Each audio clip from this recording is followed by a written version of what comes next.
Hello my dear students, welcome back to Magnet Brains. जैसे कि आप सभी जानते हैं, मैं आपकी अकाउंटेंसी एजुकेटर अंबिका सिंह आप सभी का स्वागत करती हूं आज की क्लास में, जहां हम डिस्कस क्या करेंगे चैप्टर नंबर 2 के कुछ मल्टीपल चॉइस क्वेश्चन। जी हाँ स्टूडेंट्स, स्टार्ट करने से पहले मैं आपको बता दूं कि मैग्नेट ब्रेन्स एक ऐसा प्लेटफॉर्म है जहां आपको मिलता है फ्री एंड क्वालिटी एजुकेशन। इसके साथ साथ कोर्सेज आपको मिलते हैं इंग्लिश मीडियम में क्लास केजी से लेके क्लास 12 तक, हिंदी मीडियम कोर्सेज भी आपको मिल सकते हैं क्लास 6 से लेके क्लास 12 तक। इसके साथ साथ हम कोर्सेज प्रोवाइड कराते हैं सीबीएसई बोर्ड के लिए और अदर स्टेट बोर्ड के लिए भी, जैसे कि Bihar, Rajasthan, UP, MP, Delhi board. हमारे यहाँ फुल ऑर्गेनाइज कोर्स आपको मिलेगा और इसी के साथ साथ आपको प्रैक्टिस के लिए क्वेश्चंस भी प्रोवाइड किए जाते हैं। Full NCERT solution, full explanation आपको दिया जाता है। यदि आपको ई बुक या ई नोट्स की फैसिलिटी जो आपको दी जाती है उसका बेनिफिट लेना है तो लिंक आपको डिस्क्रिप्शन में मिल जाएगी, आप वहां जाकर उसे चेक कर सकते हैं। सो माय डियर स्टूडेंट, जैसे कि आप जानते हैं कि चैप्टर नंबर 2 का हमारा एक्सप्लेनेशन कंप्लीट हो गया था। पूरा चैप्टर नंबर 2 हम अच्छे से पढ़ चुके थे, आपको भी समझ में आ ही गया होगा। आई होप आपने क्लासेस अटेंड करी होंगी, राइट। तो चैप्टर नंबर 2 का एक्सप्लेनेशन खत्म हुआ। अब हम आज की क्लास में क्या करेंगे, चैप्टर नंबर 2 के कुछ मल्टीपल चॉइस क्वेश्चन को डिस्कस करेंगे जो कि आपके लिए इंपॉर्टेंट रहेंगे एग्जाम पॉइंट ऑफ व्यू से। तो मिस नहीं करना है, फटाफट से सारे मल्टीपल चॉइस के आंसर्स आप ही को देना है, राइट। चलिए, तो बेसिक जो हमारा अकाउंटिंग टर्म है दैट इज चैप्टर नंबर 2, इसको हम डिस्कस करेंगे आज मल्टीपल चॉइस के फॉर्म में। चलिए स्टार्ट करते हैं हमारा सेशन, हमारी क्लास। पर स्टार्ट करने से पहले लाइक कर दो, जल्दी से क्लास को शेयर कर दो सो दैट अपने दोस्तों तक भी इस वीडियो को पहुंचाओ, इस क्लास को पहुंचाओ सो दैट वो भी देखें, राइट। तो आई होप आपने लाइक शेयर कर दिया होगा। क्लास को स्टार्ट करें, लगाऊं सबसे पहला वाला क्वेश्चन। चलिए सबसे पहला क्वेश्चन लगाते हैं हम, कैपिटल इज। चलो बहुत इजी क्वेश्चन लाई हूं आपके लिए, सबसे पहला वाला, राइट। धीरे धीरे करके टफ आएंगे, पर जो सबसे पहला है बहुत ही क्या है, बहुत ही प्यारा सा इजी सा क्वेश्चन है, दैट इज कैपिटल। कैपिटल क्या है, हमने कैपिटल पढ़ी भाई, पूरी अकाउंटिंग जो आप कह सकते हो टर्म्स थी वो हमने सेकंड चैप्टर में पढ़ी। मैंने आपको वहाँ कैपिटल भी बताया था, बस आपको बताना है कि कैपिटल क्या है। आपको क्या लग रहा है, 4 ऑप्शन दिए हैं आपको, internal liability, external liability, internal as well as external liability, या फिर इनमें से कुछ भी नहीं। क्या लगता है आपको, बताइए। तो कैपिटल क्या है, एक एक्सटर्नल है या इंटरनल लायबिलिटी है, या फिर ये दोनों ही हैं, बताइए मुझे। ये तो पता है कि ये लायबिलिटी है, राइट। सॉरी, ये क्या है, एक लायबिलिटी तो है, पर ये इंटरनल एक्सटर्नल है या दोनों है, आपको बताना है। तो बताइए माय डियर स्टूडेंट्स। देखिए कैपिटल क्या है, कैपिटल वो अमाउंट है जो प्रोप्राइटर क्या करता है, अपने बिजनेस में इन्वेस्ट करता है, यही है, राइट। और प्रोप्राइटर कौन होता है, इंटरनली होता है ना, एक आप कह सकते हैं ऑर्गेनाइजेशन का इंटरनल पार्ट होता है। तो इसका आंसर क्या होना चाहिए, इसका आंसर होना चाहिए इंटरनल लायबिलिटी, क्योंकि जो आपका ओनर है वो आपके ऑर्गेनाइजेशन का ही पार्ट है, ऑर्गेनाइजेशन के इंटरनल पार्ट में आता है, इंटरनल यूजर में आता है। तो इसकी जो भी इससे रिलेटेड जो लायबिलिटी होगी वो भी इंटरनल ही होगी, ठीक है। क्लियर हुआ, तो इसका करेक्ट आंसर क्या है, इंटरनल लायबिलिटी। चलो नेक्स्ट क्वेश्चन पे हम मूव करते हैं। नेक्स्ट क्वेश्चन है हमारा, goods taken by the proprietor for personal use. बताइए ये क्या होता है, जब कोई ओनर या कोई भी प्रोप्राइटर क्या करता है, गुड्स को कंपनी में से या फर्म में से अपने पर्सनल यूज के लिए विड्रॉ करता है, अपने पर्सनल यूज के लिए लेता है, तो उसको हम क्या कहते हैं, इस प्रोसेस को हम बेसिकली क्या कहते हैं, बताइए। सेल कहते हैं, ड्रॉइंग कहते हैं, परचेज कहते हैं, या इनमें से कुछ नहीं कहते, बताइए।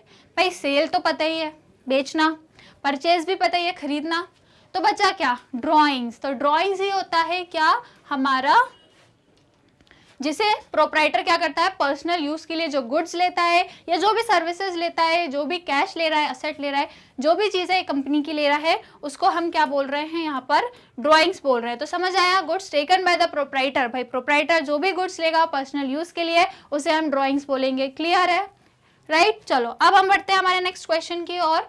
थर्ड क्वेश्चन कह रहा है, अमाउंट रिसीव्ड और receivable against sale of good. आपने क्या किया, जो भी आपने अपने कंपनी में, अपने यूनिट में जो भी आपने प्रोडक्शन किया, जो भी आपने बनाया, उस प्रोडक्ट को आपने सेल कर दिया, वो गुड्स को आपने सेल कर दिया, राइट। अब इसको आप क्या बोलोगे कि जो भी इससे अमाउंट रिसीव होगा उसको क्या बोलोगे, revenue receipt, capital receipt, sometime revenue receipt and sometime capital receipt, या फिर इनमें से कुछ भी नहीं। बताइए क्या होगा ये, जो भी आपने सेल करी, जो भी चीजें आपने सेल करी, आपकी जो भी सेलिंग हुई, उससे रिलेटेड जो भी आपके पास अमाउंट आया वो क्या होता है, बताइए मुझे। So the answer is revenue receipt. वो हमारा रेवेन्यू रिसिप्ट होता है, क्यों, क्योंकि वो हमारी सेल्स आप कह सकते हो जो हम सेल्स करते हैं उससे वो हमें रिसीव होता है, वो लॉन्ग टर्म का तो नहीं होता भाई। ये हमारी डेली की एक्टिविटी है, सेलिंग करना, परचेसिंग करना, तो जो भी सेलिंग से हमें अमाउंट मिलेगा वो हमारा रेवेन्यू कहलाएगा। अब कैपिटल क्यों नहीं कहलाएगा? तो कैपिटल इसलिए नहीं कहलाएगा क्योंकि कैपिटल में हम क्या करते हैं, लॉन्ग टर्म की बात करते हैं, राइट। कैपिटल में लॉन्ग टर्म, जैसे कि मान लीजिए यदि आपको आपने क्या किया, कोई असेट बेचा, राइट, आपने असेट बेचा, आपके पास पैसे जो आए वो आपके क्या होंगे, कैपिटल रिसिप्ट होंगे। लेकिन असेट जो भी आप असेट बेच रहे हो वो आपकी क्या है, डेली की एक्टिविटी नहीं है, ये आपकी क्या है, कभी कभी की एक्टिविटी। ऐसा काम आप कभी कभी करते हो, तो जो कभी कभी की एक्टिविटी वो क्या हो गई आपकी कैपिटल रिसिप्ट, और जो आपका डेली का काम है that is selling of good, तो वो क्या हो जाएगी आपकी रेवेन्यू रिसिप्ट। क्लियर है, समझ में आया?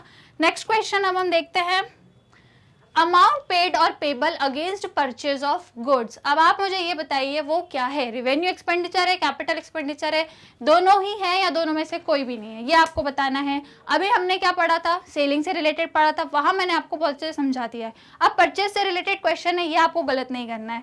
यहाँ पे बोल रहा है कि जो भी आप अमाउंट पे कर रहे हो जब आप किसी गुड्स को क्या करते हो, परचेज करते हो, राइट, तो उस अमाउंट को क्या बोलोगे, बताओ बताओ जल्दी से, वो रेवेन्यू एक्सपेंडिचर कहलाएगा या कैपिटल एक्सपेंडिचर कहलाएगा, ये आपको बताना है। इसका हम करेक्ट आंसर यदि देखें तो इसका करेक्ट आंसर भी क्या होगा, रेवेन्यू एक्सपेंडिचर। भाई सेलिंग परचेजिंग से रिलेटेड जो भी आपका खर्चा हो रहा है या इनकम आ रही है, रिसिप्ट आ रही है, वो आपके रेवेन्यू नेचर की होती है क्योंकि वो आपकी रोज की एक्टिविटी है और वो शॉर्ट टर्म के लिए होती है, तो वो रेवेन्यू है। कैपिटल में हम लॉन्ग टर्म की बात करते हैं और वो आपकी कोई बिजनेस एक्टिविटी नहीं होती, कोई ऑपरेटिंग एक्टिविटी नहीं होती, वो क्या होती है आपकी लॉन्ग टर्म की एक्टिविटी होती है, राइट। तो वो हमारा क्या होता है, कैपिटल एक्सपेंडिचर। इसलिए यहाँ पे हमारा आंसर क्या होगा, रेवेन्यू एक्सपेंडिचर, क्योंकि ये क्या है, सेलिंग करना, परचेसिंग करना हमारा डेली का काम है, ठीक है। तो ये जो भी एक्सपेंडिचर कर रहे हैं हम परचेस करने के लिए, वो क्या हो जाएगा हमारा रेवेन्यू एक्सपेंडिचर। क्लियर है, सबको समझ आया? चलो नेक्स्ट क्वेश्चन पे मूव करते हैं। क्वेश्चन नंबर 5 कह रहा है गुडविल इज या फिर एन। गुडविल क्या है बताइए। गुडविल मैंने आपको समझाया था, गुडविल का पूरा कॉन्सेप्ट हमने डिस्कस किया है। अब आपको यहाँ पे बताना है कि गुडविल क्या है, बताइए। टेंजिबल एसेट है, इनटेंजिबल एसेट है, करंट एसेट है या फिर फिक्टिशियस एसेट है। आपको इन चारों में से एक ऑप्शन बताना है कि गुडविल क्या है, बताइए। गुडविल को आप छू सकते हो क्या, देख सकते हो क्या, बताइए। गुडविल क्या है, एक तरीके से प्रोप्राइटर की जो पहचान है, राइट, जो आपका बिजनेस है उसका जो ओनर है उसकी जो पहचान है, उसकी लोगों में जो फेम है, राइट, लोग जो उसको जानते हैं, उसकी जो रेपुटेशन है, वो क्या कहलाती है, गुडविल कहलाती है। और उस रेपुटेशन से जब बिजनेस को प्रॉफिट होता है, बिजनेस को फायदा होता है, तो वो क्या हो जाता है, एक असेट हो जाता है। तो गुडविल एक असेट तो है ही। अब किस टाइप की असेट है, ये एक इनटेंजिबल असेट है। क्यों? क्योंकि ना आप इसको देख पा रहे हो ना छू पा रहे हो। भाई गुडविल को ना देख सकते ना छू सकते। टेंजिबल कौन से असेट होते हैं जिनको आप देख सकते हो, छू सकते हो, जैसे कि बिल्डिंग हो गई, आपकी मशीनरी हो गई, आपका पेन हो गया, आपका बोर्ड हो गया, ये सब असेट है। कौन से वाले, टेंजिबल वाले, राइट। तो गुडविल क्या हो गई, इनटेंजिबल, क्योंकि ना हम देख सकते हैं ना इसे छू सकते हैं। क्लियर हुआ। लेकिन इससे क्या होता है, बेनिफिट होता है, फर्म को बेनिफिट होता है, इसलिए एक तरीके का असेट होती है। क्लियर है, समझ में आया? चलो नेक्स्ट क्वेश्चन पे मूव करेंगे हम। 6th वाला क्वेश्चन कह रहा है expenditure of revenue nature that give benefit for more than one accounting period is categorised as. अब इस क्वेश्चन को गलत नहीं करना क्योंकि जो तीनों ऑप्शन दिए हैं ये बहुत इंपॉर्टेंट है, मैं आपको बहुत अच्छे से ऑलरेडी एक्सप्लेन कर चुकी हूँ, राइट। तो बताइए अब मुझे कौन से एक्सपेंडिचर हैं, या आप कह सकते हो वो एक्सपेंडिचर जो बेसिकली आपको बेनिफिट देते हैं 1 साल से ज्यादा के लिए, है ना, 1 साल से ज्यादा के लिए। तो वो कौन से एक्सपेंडिचर होते हैं बताइए मुझे। डिफर्ड रेवेन्यू एक्सपेंडिचर है, कैपिटल एक्सपेंडिचर है या फिर रेवेन्यू एक्सपेंडिचर है, बताइए। तो हम बहुत अच्छे से पढ़ चुके हैं कि रेवेन्यू एक्सपेंडिचर क्या होते हैं, 1 साल से कम के होते हैं, राइट, जो आपके डेली बेसिस का काम है वो है। कैपिटल एक्सपेंडिचर जो आपके लॉन्ग टर्म के हैं, जैसे कि आपने मशीन खरीदी, तो मशीन आपने 10 साल के लिए खरीदी है, राइट, तो ये आपका लॉन्ग टर्म का होता है, राइट। बेसिकली रेवेन्यू आप कह सकते हो 1 ईयर से कम के होते हैं। और जो कैपिटल एक्सपेंडिचर है वो 5 साल से ज्यादा के होते हैं, राइट। यदि मैं बात करूँ डिफर्ड रेवेन्यू एक्सपेंडिचर की, तो ये आपके कह सकते हो 1 से 3 साल के बीच के रहेंगे। 1 साल से 3 साल के बीच यदि आप कोई एक्सपेंडिचर कर रहे हो, मतलब 1 साल से 3 साल तक के लिए कोई एक्सपेंडिचर कर रहे हो, तो वो आपका क्या कहलाएगा, डिफर्ड रेवेन्यू एक्सपेंडिचर कहलाएगा। तो क्वेश्चन में आपसे क्या पूछा था, बेनिफिट फॉर मोर देन 1, 1 साल से ज्यादा के लिए। तो भाई ये तो नहीं हो सकता क्योंकि ये तो 1 साल तक के लिए होता है। या ये वाला कौन सा है, ये भी नहीं हो सकता क्योंकि 5 साल से ज़्यादा के लिए। मोर देन 1 आपका कौन सा होता है माय डियर स्टूडेंट्स, आपका होता है डिफर्ड रेवेन्यू एक्सपेंडिचर। 1 साल से 3 साल तक आप देखो, कोई ऐसा ये फिक्स अमाउंट नहीं बता रही, फिक्स आपको वैल्यू नहीं बता रही हूँ कि बिल्कुल 1 से 3 या फिर 5 से ज़्यादा, ये कोई फिक्स नहीं है, ठीक है। किसी भी बुक में आप पढ़ लो, आपको ऐसा कोई फिक्स नहीं बताएगा। लेकिन ये एक आप कह सकते हो एक इमेजिनरी, हमने सभी ने जो भी पढ़ते हैं अकाउंट्स को, ये एक इमेजिनरी हम लोगों ने बना के रखा है कि 1 से यदि ज़्यादा है तो वो क्या है, डिफर्ड है, या फिर आप कह सकते हो जो 5 ईयर से ज़्यादा का है वो कैपिटल है, या 1 ईयर से कम का है तो वो रेवेन्यू है, राइट। तो ये एक इमेजिनरी आप कह सकते हो वैल्यूज़ हैं, एक इमेजिनरी हमने ईयर्स बना के रखे, ठीक है। ऐसा कोई फिक्स नहीं है, थोड़ा ऊपर नीचे भी हो सकता है, राइट। ओके, चलिए नेक्स्ट क्वेश्चन पे मूव करते हैं। 7 क्वेश्चन कह रहा है a person who owes money to a firm for goods sold on credit. क्या बोल रहा है ये क्वेश्चन कि मान लीजिए a person who owes money to a firm for goods sold on credit, यानी कि यदि आप एक फर्म है और यदि फर्म ने क्या किया, गुड्स को सोल्ड किया है, मतलब गुड्स को बेचा है, किस पे, क्रेडिट पे बेचा है। आप एक फर्म हो, मतलब ऐसा पर्सन, एक ऐसा पर्सन जिसको फर्म ने क्या किया है, क्रेडिट पे कोई गुड्स बेचा है, तो वो पर्सन कौन होगा ये अब आपको बताना है। क्रेडिटर होगा, डेटर होगा, दोनों ही होगा या दोनों ही नहीं होगा, ये आप मुझे बताइए। ABCD 3 ऑप्शन है आपके पास, आपको बताना है कि ऐसा पर्सन जिसको फर्म क्या करती है, क्रेडिट पे गुड्स बेचती है, तो वो पर्सन कौन कहलाता है। भाई इसका सिंपल सा आंसर है, वो पर्सन हमारा क्या कहलाता है, डेटर कहलाता है, राइट। हमने क्या किया है, सामान को उधार पे बेचा है, इसका मतलब क्या होगा, फ्यूचर में हमें पैसा मिलेगा। अभी उधार पे बेचा है, इसका मतलब फ्यूचर में पैसा मिलेगा, तो जिससे पैसा हमें मिलता है उसे हम क्या कहते हैं, डेटर कहते हैं। और खैर अभी ये वाला कॉन्सेप्ट नहीं बताऊंगी क्योंकि नेक्स्ट क्वेश्चन आपका यही कॉन्सेप्ट से रिलेटेड है, ठीक है, तो वो मैं वहां बताऊंगी। अभी बता दूंगी तो आंसर पता लग जाएगा आपको, राइट। तो ये तो समझ में आ गया कि जब हम किसी को उधार पे सामान देते हैं, वो हमें फ्यूचर में पैसा देगा, तो वो पर्सन कहलाता है डेटर। क्लियर है। चलो अब नेक्स्ट क्वेश्चन देखते हैं हमारा।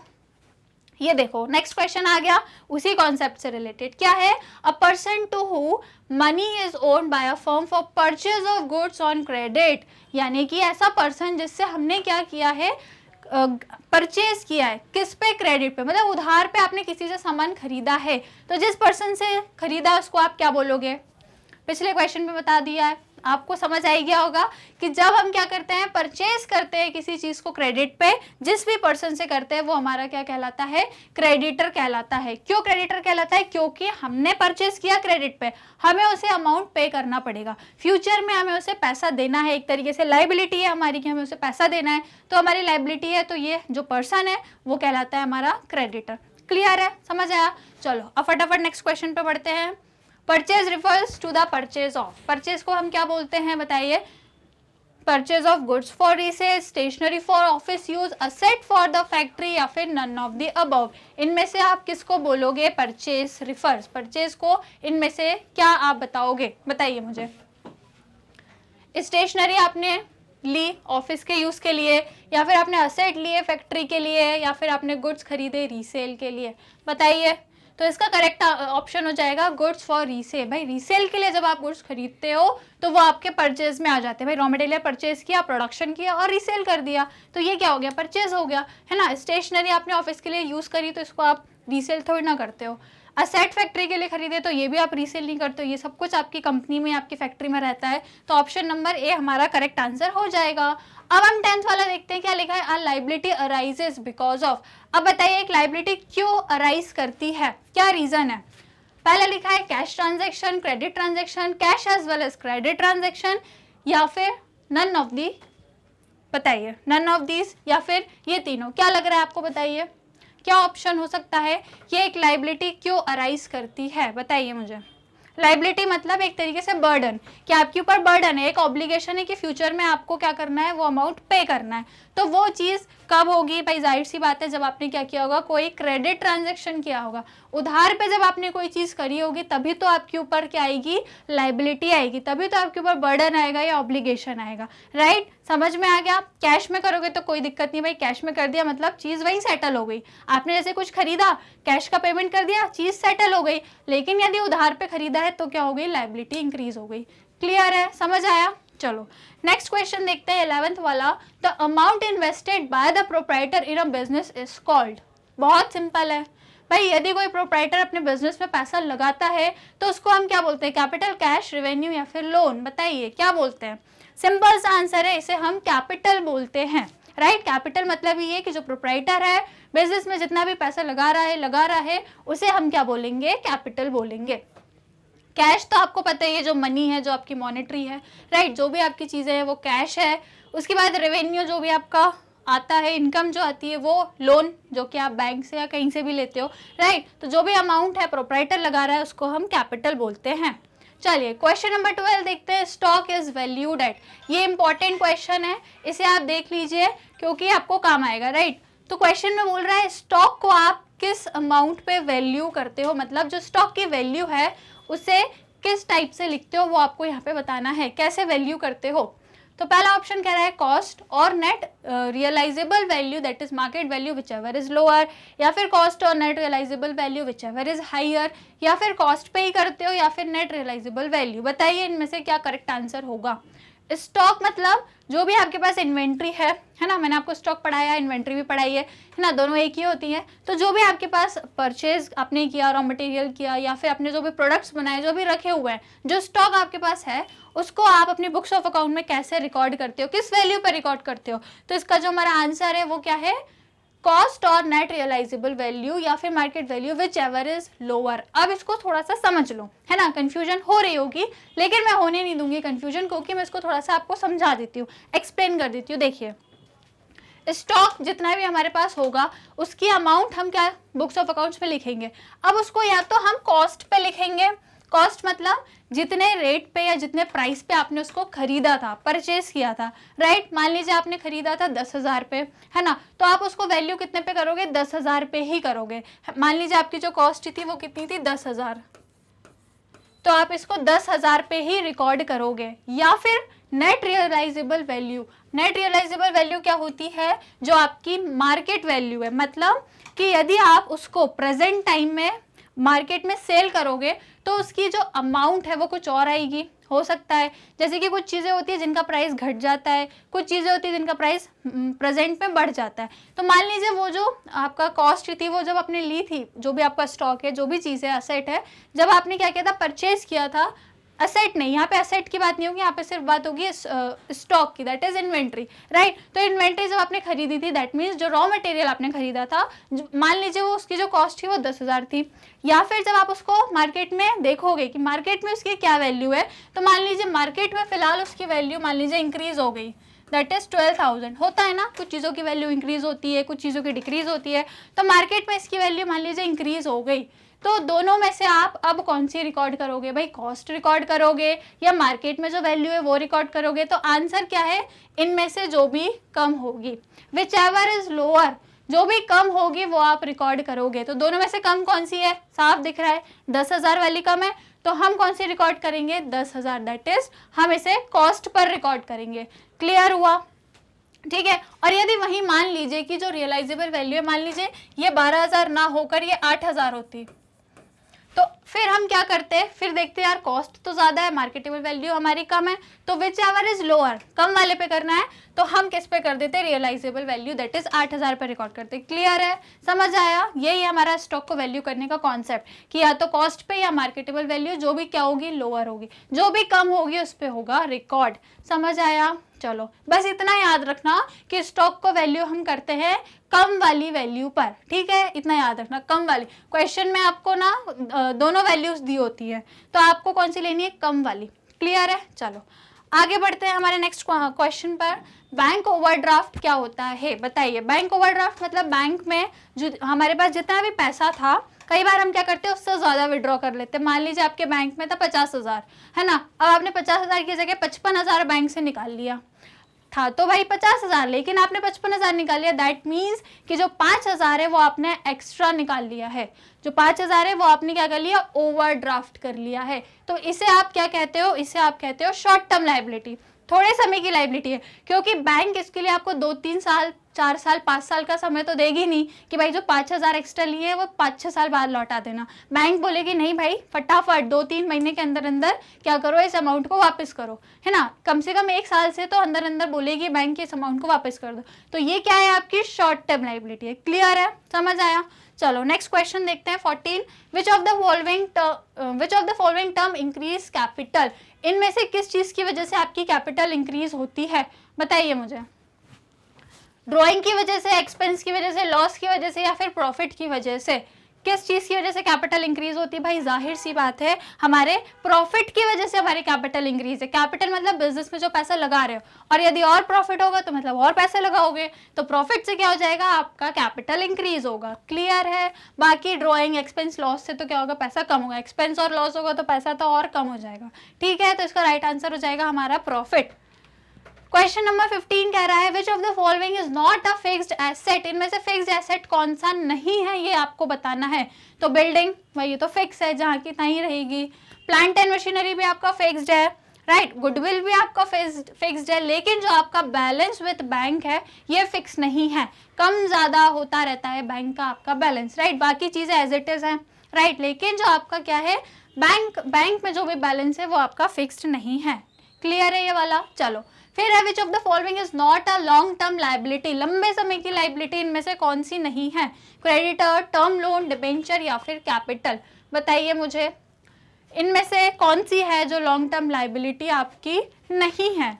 तो द करेक्ट आंसर हो जाएगा आपका क्रेडिटर्स, राइट। क्रेडिटर्स, क्योंकि ये क्या होता है, आपकी शॉर्ट टर्म लाइबिलिटी होती है, थोड़े समय में आपको इनको पैसा वापस करना होता है। लेकिन जब टर्म लोन लेते हो, मतलब आप अच्छे खासे एक टर्म के लिए, जैसे कि 5 साल 8 साल के लिए लोन लेते हो, तो वो लॉन्ग टर्म है। डिबेंचर्स भी आपके लॉन्ग टर्म के लिए इशू होते हैं। कैपिटल भी आपकी लॉन्ग टर्म रहती है, क्योंकि सालों साल आप कैपिटल के लिए क्या करते हो, प्रॉफिट देखते हो, right.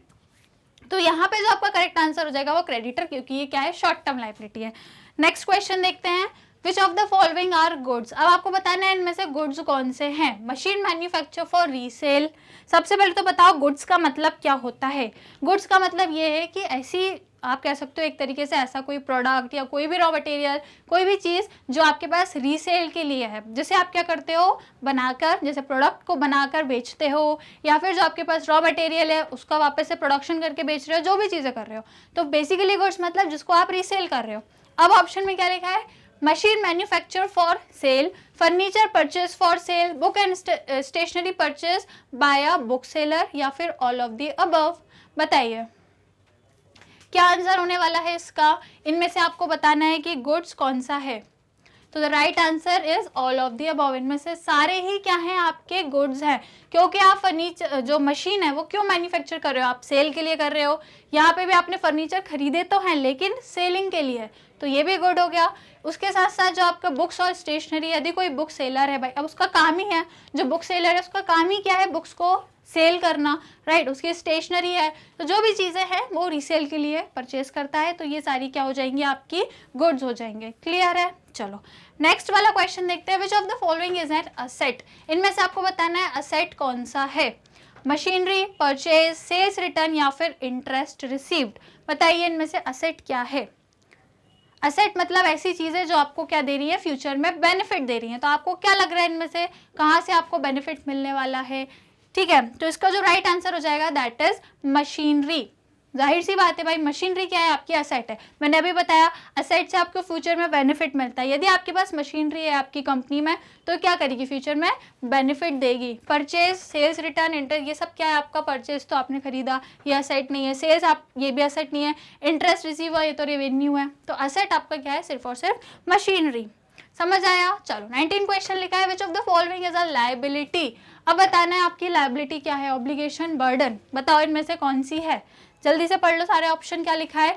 Furniture, rent payable, interest received या फिर स्टॉक। बताइए इनमें से कौन सी आपकी लायबिलिटी होने वाली है। फर्नीचर तो आपका असेट है ना। उसके बाद रेंट पे करना है आपको, इंटरेस्ट आपको रिसीव हुआ है, कोई चीज़ मिली है, तो ये तो लायबिलिटी हो नहीं सकती। स्टॉक भी आपका क्या है, असेट है। तो बचा क्या, रेंट पेबल। भाई किराया देना है, रेंट देना है, तो ये क्या हो गया, लायबिलिटी। ऑब्लिगेशन एक बर्डन है अभी आपके ऊपर कि आपको क्या देना है, रेंट देना है। बाकी चीज़ें तो आपकी नहीं है लायबिलिटी। ठीक है, नेक्स्ट क्वेश्चन पे मूव करेंगे। क्वेश्चन नंबर 20 कह रहा है which of the following is revenue. इनमें से बताइए रेवेन्यू क्या है, बताइए। परचेज, परचेज रिटर्न, सेल्स या फिर सैलरी पेबल। रेवेन्यू क्या है? करेक्ट आंसर हमारा सेल्स। भाई जब सेल करोगे, जब चीज़ों को सेल करेंगे, प्रोडक्ट की सेलिंग होगी तभी तो पैसा आएगा, तभी तो रेवेन्यू आएगा। परचेज करोगे तो भाई पैसा जाएगा, रेवेन्यू तो होगा नहीं। फिर परचेज रिटर्न भी होगा तो भी कुछ नहीं होने वाला। सैलरी तो आपको उल्टी पे करनी है, तो ये तो कहाँ से आपका रेवेन्यू हो ही नहीं सकता। तो आपका रेवेन्यू क्या रहेगा? सेल्स। जब आप सेलिंग करोगे तो क्या होगा? आपको रेवेन्यू मिलेगा। तो ये हो गया हमारा 20 वाला क्वेश्चन। अब हम देख लेते हैं हमारा 21st क्वेश्चन क्या कह रहा है। Which of the following is not an expense. यहाँ आपको बताना है कौन सा है जो आपका एक्सपेंस मतलब आपका खर्चा नहीं है। तो मुझे बताइए फर्नीचर, सैलरी, रेंट या फिर इलेक्ट्रिसिटी एक्सपेंसेस। बताइए। देखिए इलेक्ट्रिसिटी एक्सपेंस तो आपका खर्चा है, आपको इलेक्ट्रिसिटी का बिल तो देना ही पड़ता है। फिर रेंट किराया भी देना पड़ता है, सैलरी भी देनी पड़ती है। फर्नीचर ही एक ऐसा है जो आपका एक्सपेंस नहीं है, ये क्या है? आपका असेट है। क्लियर हुआ? नेक्स्ट क्वेश्चन पे मूव करें। चलिए नेक्स्ट क्वेश्चन कह रहा है which of the following is a business transaction. इनमें से बिजनेस ट्रांजैक्शन कौन सा है? बताइए। Goods purchase on credit, an employ being dismissed, proprietor purchasing a car for personal use या फिर sale of personal asset by the proprietor. इनमें से बिजनेस ट्रांजैक्शन आपको कौन सा लग रहा है?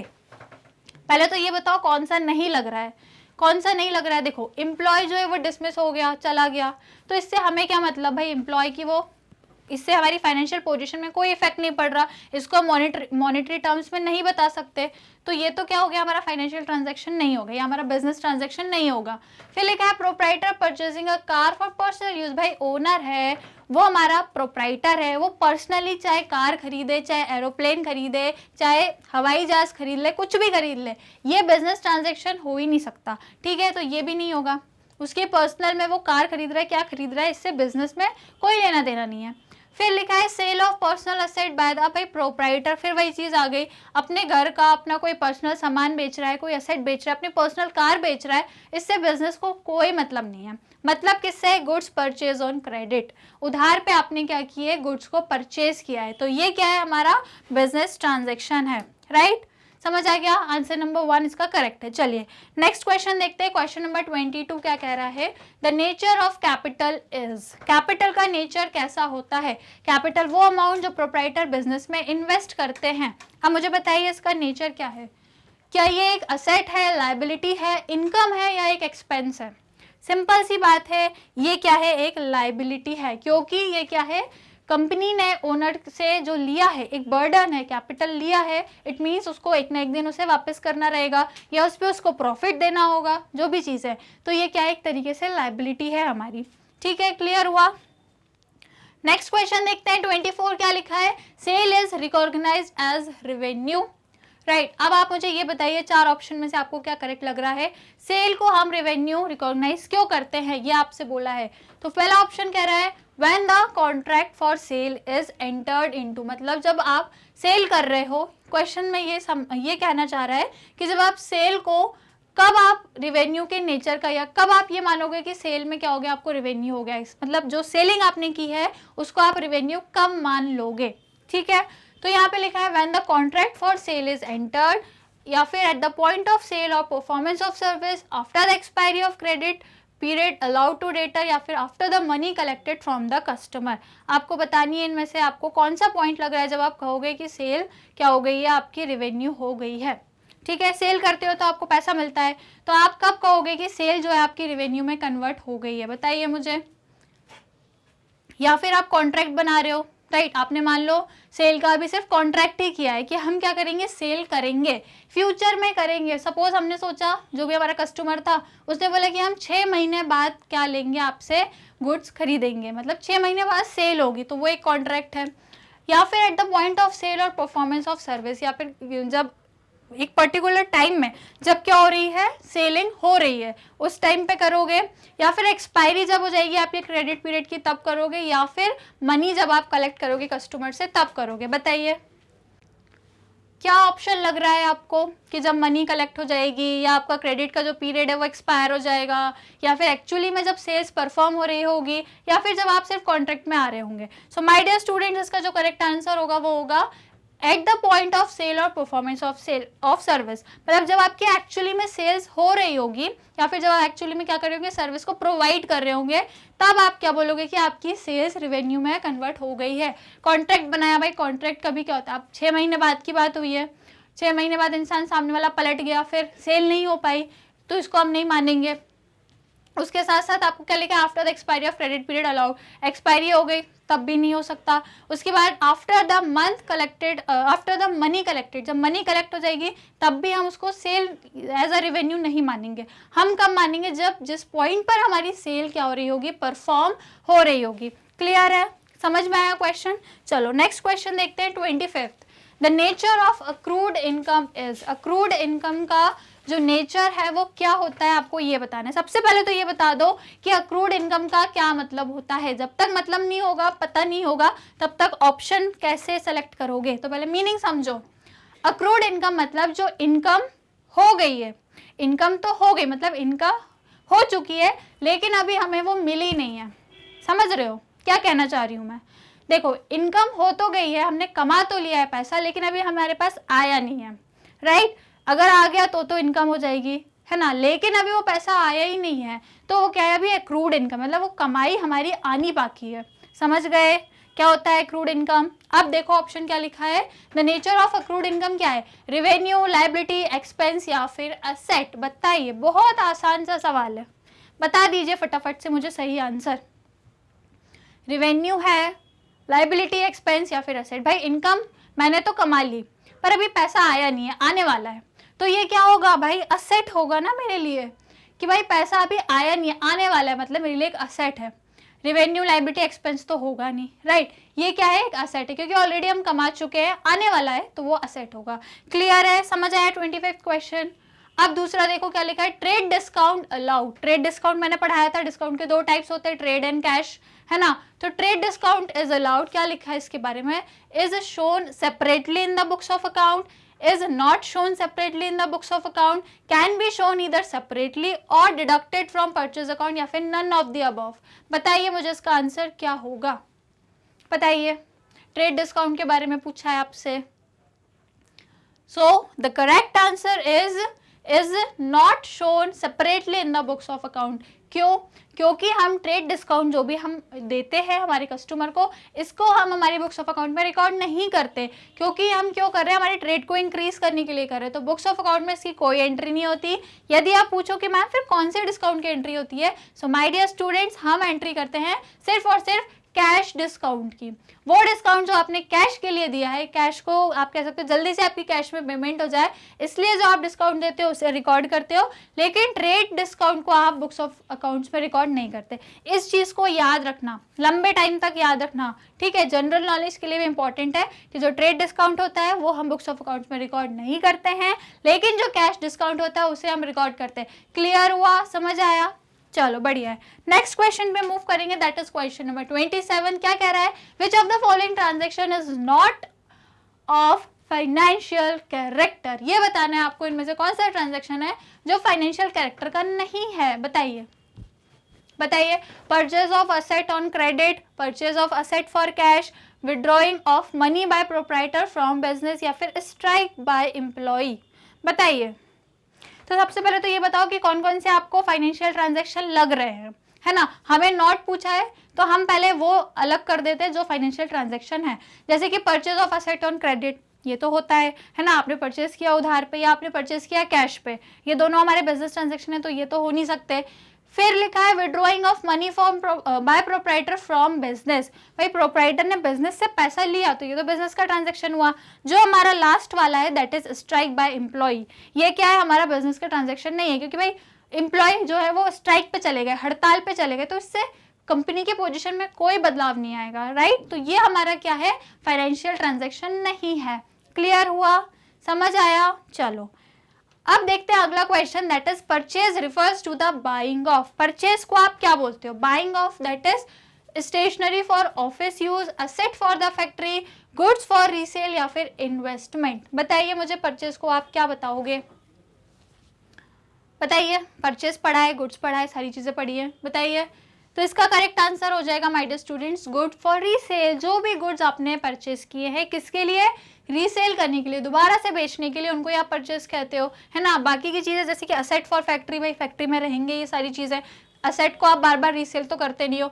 स्टेशनरी आपने ऑफिस के यूज के लिए बुलाई, इसको बेचोगे थोड़ी ना, यूज रहेगी आपकी स्टेशनरी। इन्वेस्टमेंट तो आपके क्या हो जाते हैं, असेट हो जाते हैं, है ना। हमसे परचेज पूछा था तो गुड्स फॉर रीसेल हमारा क्या है, परचेज है। क्लियर है। चलो क्वेश्चन नंबर 9 पूछ रहा है गुड्स मीन्स। अब गुड्स का मीन्स क्या होता है ये बताइए। बहुत देर से हम इससे रिलेटेड बहुत सारे क्वेश्चन कर चुके हैं, तो ये आंसर तो बन ही जाना चाहिए, गलत होना ही नहीं चाहिए। बताइए इसका आंसर क्या होगा। Item purchase for own consumption, खुद के कंजम्पशन के लिए। Items purchase for donation, items purchase for resale, या फिर item purchase for use in business. बताइए, एक ऑप्शन बताना है जो गुड्स है। तो एक ऑप्शन साफ मुझे दिख ही रहा है, आप मुझे बता दो कौन सा है। So the correct answer is item purchase for resale. जो आपने रीसेल करने के लिए खरीदा वो आपका गुड है ना। खुद के कंजम्पशन के लिए खरीदा है तो भाई वो तो रीसेल होगा नहीं। डोनेशन के लिए, वो उसको आप सेलिंग नहीं कहते, भाई किसी को दान करना, डोनेट करना, वो कोई सेलिंग नहीं है ना। फिर लिखा है यूज इन बिजनेस, बिजनेस में यूज करने के लिए कोई चीज खरीदी है तो वो आप रीसेल नहीं करोगे। तो गुड्स या आइटम्स परचेज फॉर रीसेल, जो भी रीसेल के लिए आपने परचेज किया है वो आपका गुड है। क्लियर है ये वाला क्वेश्चन। चलो अगला क्वेश्चन कह रहा है आपसे, out of the following asset which one is not an intangible asset. इनमें से कौन से आपको इंटेंजिबल असेट नहीं है, एक बताना है कि कौन सा इंटेंजिबल असेट नहीं है। बताओ, इन्वेस्टमेंट, पेटेंट्स, गुडविल या फिर ट्रेडमार्क। बताइए मुझे, बताइए बताइए कौन सा है जो नहीं है, ये बताना है। So the correct answer is investment. Investment क्या है आपका, बताइए मुझे। इन्वेस्टमेंट आपका इंटेंजिबल असेट नहीं है, क्योंकि ये जो बाकी के 3 है, दैट इज पेटेंट, गुडविल और ट्रेडमार्क, ये आपके इंटेंजिबल असेट है। इनको आप देख नहीं सकते हो, छू नहीं सकते हो। गुडविल मैंने आपको पढ़ाया है, गुडविल मतलब जो रेपुटेशन है, जो ओनर की पहचान है, फेम है, लोग जानते हैं, उसको हम बोलते हैं गुडविल, है ना। उसकी वजह से क्या होता है, कंपनी को फायदा होता है। ये तो आपको क्लियर है ना। अब 2 नए कॉन्सेप्ट यदि आपको दिख रहे हैं तो मैं आपको एक्सप्लेन भी कर दूंगी। देखिए, ट्रेडमार्क क्या होता है, किसी भी कंपनी का एक मार्क होता है। आपने देखा होगा एयरटेल का एक ट्रेडमार्क है, जियो का भी एक ट्रेडमार्क है ना। पेप्सी का एक ट्रेडमार्क है, कोको कोला, हर कंपनी का ट्रेडमार्क होता है। एडिडास कैसे होता है ना। आपने देखा होगा हर एक कंपनी का अपना एक ट्रेडमार्क होता है जो कोई और कॉपी नहीं कर सकता, नहीं कर सकता ना, है ना। आपने देखा होगा हर कंपनी अपना पर्सनल ट्रेडमार्क यूज करती है और वो कोई दूसरी कंपनी या उसका कॉम्पिटिटर क्या नहीं कर सकता, उसे कॉपी नहीं कर सकता। तो ये एक तरीके से क्या है, एक असेट है, क्योंकि कोई और यूज नहीं करता और इससे हमें बेनिफिट भी होता है। लोग क्या करते हैं, ट्रेडमार्क देख के चीजें खरीदते हैं कि भाई ये एक ब्रांड का है, ये एक ब्रांडेड चीज है। तो एक तरीके से हमारा असेट है लेकिन इंटेंजिबल। समझ गए अच्छे से। ट्रेडमार्क क्या, ट्रेडमार्क बेसिकली जो भी आपका क्या है बिजनेस का या आपके जो भी ब्रांड है उसका जो भी मार्क है उसको हम ट्रेडमार्क बोलते हैं। आपने देखा होगा पेप्सी का ऐसा ट्रेडमार्क होता है, सर्कल टाइप होता है और कुछ ऐसा होता है, राइट। मुझे एग्जैक्ट तो नहीं पता, एग्जैक्ट तो बना नहीं सकती, बट समथिंग कुछ ऐसा ही होता है पेप्सी का। और दूसरी ब्रांड का एडिडास का देखें तो कुछ ऐसे उसमें वो बने होते हैं, ऐसी कुछ लाइन्स उसमें ड्रॉ होती हैं, राइट, ऐसा ही कुछ होता है, एग्जैक्ट नहीं पता। फिर एक कोई ट्रेडमार्क ऐसा भी होता है, बहुत सारी अलग अलग ब्रांड्स इस टाइप का आता है। फिर आप देखो जियो का, एयरटेल का, सभी का कुछ ना कुछ मार्क रहता है, तो वो मार्क से आप पहचान जाते हो कि हाँ भाई इस ब्रांड का है, राइट। तो इसे हम बोलते हैं ट्रेडमार्क। ठीक है, समझ आ गया, ओके। अब जो मैं नेक्स्ट बता रही हूँ दैट इज पेटेंट। अब पेटेंट क्या होता है, कई बार क्या होता है, हम किसी भी जो भी कंपनी है वो क्या करती है, पेटेंट करा लेती है अपनी क्या, अपनी प्रोसेस का या अपने प्रोडक्ट का, राइट। जैसे कि कंपनी ने कोई प्रोडक्ट बनाया तो उस प्रोडक्ट का क्या करा दिया, पेटेंट करा दिया कि ये प्रोडक्ट क्या होगा, और कोई कंपनी नहीं बना सकती या और दूसरी कंपनी इसे मैन्युफैक्चर नहीं कर सकती। क्लियर है, तो उसका क्या हो जाएगा, पेटेंट। जैसे यदि मैं एग्जाम्पल दूँ तो हमने जैसे जो हमारा जो सेकंड चैप्टर पढ़ रहे थे, जब हम एक्सप्लेनेशन देख रहे थे तो वह हमने क्या लिया था, एक एग्जाम्पल लिया था चंदू का। चंदू का एक कैफे था, यदि नहीं पढ़ा है ना तो ये एग्जाम्पल समझ में नहीं आएगा। तो मैं आपसे बोलूँगी कि पहले आप, यदि आपने चैप्टर वाली क्लासेस अटेंड नहीं की हैं तो पहले चैप्टर वाली क्लासेस अटेंड करो, चैप्टर समझोगे, एग्जाम्पल समझ आएगा तो उसको रिलेट कर पाओगे, नहीं तो नहीं कर, कंफ्यूज हो जाओगे। तो भाई पहले क्लासेस देखना चाहिए, उसके बाद क्वेश्चन करना चाहिए, राइट। चलो, तो मैं आपको क्या बता रही थी, चंदू का एक कैफे था, कैफे में चंदू बनाता था क्या, मोमोज बनाता था, ठीक है, चंदू कैफे में मोमोज बनाता था। अब मान लीजिए जो हमारे चंदू जी थे, इन्होंने एक स्पेशल ट्रिक निकाली थी मोमोज बनाने की, बहुत ही स्पेशल थी, और वो जो इन्होंने खुद ने ही क्या करी थी, सोची थी, इनके खुद का ही वो दिमाग था, एक स्पेशल ट्रिक थी वो उनकी जो खुद ही ने सोची थी, है ना। और ये चाहते थे कि आप बाकी लोग कॉपी ना करें, क्योंकि इस स्पेशल ट्रिक से इनकी बहुत क्या होने लगी, सेलिंग होने लगी, इनका प्रॉफिट बहुत बढ़ गया, इनका नाम बढ़ गया। तो इन्होंने सोचा यार ये जो स्पेशल ट्रिक है ये कोई और कॉपी ना कर ले, वरना क्या होगा, मेरा जो प्रॉफिट है वो वहाँ चला जाएगा, कुछ दूसरे लोग कॉपी करेंगे तो मेरा जो प्रॉफिट है वो कम हो जाएगा, लोगों में डिस्ट्रीब्यूट हो जाएगा, और फिर मेरी जो एक स्पेशल मोमोज बनाने की जो टेक्निक है वो फिर स्पेशल नहीं रह जाएगी। तो इन्होंने क्या किया, इस स्पेशल टेक्निक को क्या करा दिया, पेटेंट करा दिया, मतलब कि उसको लीगली क्या कर लिया, अपने नाम कर लिया कि भाई ये जो प्रोसेस है ये सिर्फ मेरी है, ये सिर्फ मैं ही इस प्रोसेस से बना सकता हूँ और कोई नहीं बना सकता, समझ गए। तो इस प्रोसेस को इन्होंने लीगली अपने नाम करा लिया, लीगल हो गई ये चीज़, है ना। अब इसको कोई कॉपी करेगा तो भाई क्या होगा, लीगल इस पर एक्शन लिए जाएंगे, है ना। लीगल एक्शन से बचने के लिए कोई इसकी स्पेशल ट्रिक को कॉपी नहीं करेगा, क्लियर है। तो जो इन्होंने अपनी स्पेशल प्रोसेस थी उसको क्या किया, पेटेंट करा लिया, और मस्त क्या किया इन्होंने, अपनी स्पेशल प्रोसेस के मजे लिए, और बाकी किसी ने इसको कॉपी नहीं किया, समझ आ गए। तो इसी को क्या बोलते हैं, पेटेंट। तो एक तरीके से ये भी असेट है, क्योंकि इससे आपको बेनिफिट हो रहा है, सिर्फ आप ही इस प्रोसेस से चीज़ें क्या मतलब इस प्रोसेस से अपने प्रोडक्ट को बना रहे हो, राइट। तो ये आपके क्या हो गए, सारे इनटेंजिबल असेट्स हैं। इन्वेस्टमेंट एकमात्र ऐसा है जो आपका इंटेंजिबल नहीं है, क्लियर हुआ, समझ आ गया। लास्ट वाले क्वेश्चन में हमने नए कॉन्सेप्ट देखे, पेटेंट और ट्रेडमार्क। आगे आप पढ़ोगे, ये सारी चीजें पढ़ोगे, पूरा एक्ट होता है, पेटेंट का एक्ट होता है, ट्रेडमार्क भी, गुडविल तो बता ही दिया, राइट। तो क्लियर हुआ, समझ आए। 30 MCQs करें, आज मैं आपके लिए 30 MCQs ही लेकर आई थी, राइट। आने वाले सेक्शंस में हम क्या करेंगे, आने वाले क्लासेस में मोस्ट इंपॉर्टेंट क्वेश्चन भी डिस्कस करेंगे जो इस चैप्टर से रिलेटेड होंगे। तो आने वाली क्लासेस को भी मिस नहीं करना है, जो क्लासेस हो गई हैं यदि उनको मिस कर दिए तो उनको भी मिस मत करो, सारी क्लासेस को कवर करते हुए चलो, राइट। हर क्लासेस में इंटरेस्टिंग हम क्या पढ़ रहे हैं, कॉन्सेप्ट पढ़ रहे हैं, सारी चीज़ें पढ़ रहे हैं। तो जल्दी से वीडियो को लाइक शेयर कर दो, कर दिया।